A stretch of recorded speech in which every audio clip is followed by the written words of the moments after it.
To the United Kingdom now, and it was supposed to be a chance for members of parliament to vote for a British-backed military intervention in Syria within days, but instead MPs voted to reject military action against the Assad government. The vote leaves the UK's foreign policy in Syria in confusion, and as Richard Bestick reports from London, divisions run deep inside both parliament and among the public. Syrians outside the British Parliament shouting their strongly held view that the government of Bashar al-Assad should be punished for war crimes.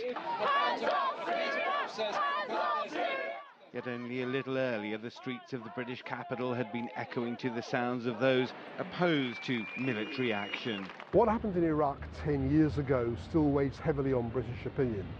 We went to war then, it didn't work out. There were accusations that we went to war on a false premise, and today British people are very, very reluctant for British troops to get involved in any form in the Middle East. Thank you, Mr. Speaker. And in Parliament too, recalled for a debate on the Syrian crisis, consensus was also in a state of collapse.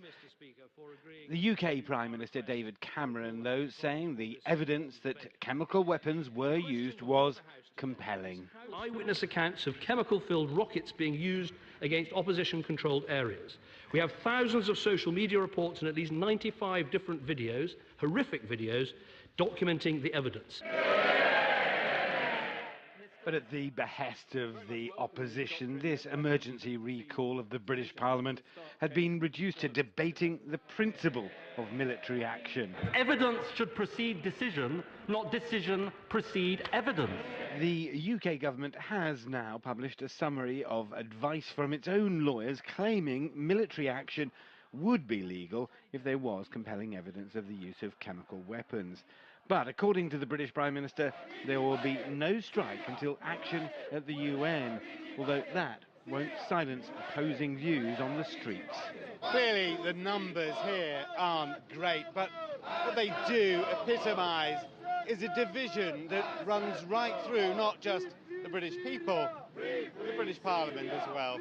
Richard Bestick, CCTV, London.